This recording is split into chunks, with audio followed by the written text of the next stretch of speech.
The War of the Golden Stool. In the year 1900, the Ashanti Kingdom once again stood at the crossroads of resistance and submission.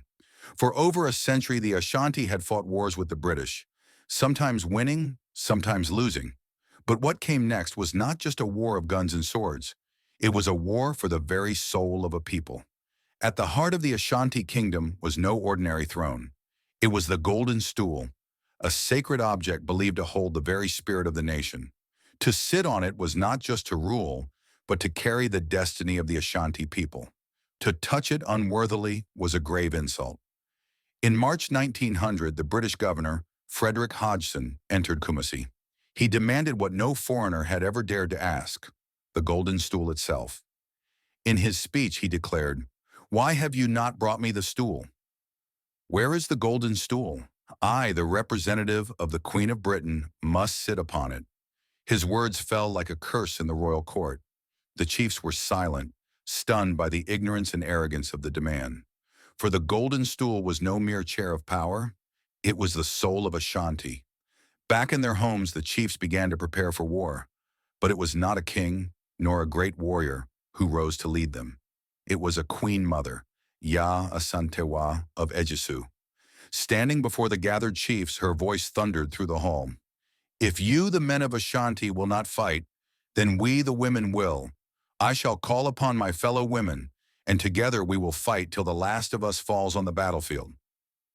Her courage ignited the people. Volunteers poured in. Ashanti warriors surrounded the British fort in Kumasi. The siege began. For months, the Ashanti cut off supplies, blocked roads, and ambushed search parties. Inside the fort, the British, their allies, and African levies suffered hunger, disease, and fear. Relief columns sent from the coast struggled against fierce Ashanti resistance, losing men in thick forests and at powerful barricades. Still, the British held on. At last, in July 1900, a large relief force led by General James Wilcox fought its way through and lifted the siege. Asantewaa and other leaders were captured. The Queen Mother was sent into exile in the Seychelles, where she died in 1921. In the end, the Ashanti were annexed into the British Empire. Their king was deported. Their sovereignty on paper was broken. Yet the British never touched what they came for. The Golden Stool remained hidden, protected deep in the forests, safe from foreign hands. To the Ashanti, this was victory enough. Their soul remained untaken. Years later, in 1924, the exiled king Prempeh I was allowed to return. The Ashanti Confederacy was restored in 1935, and in 1957, Ashanti joined the rest of the Gold Coast in becoming the free nation of Ghana.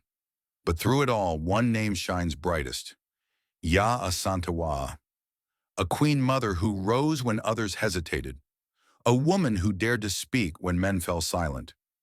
Her defiance still echoes in history, the voice of a people who would not surrender their soul. This is Epicus Historicus. Follow for more untold stories of courage and power.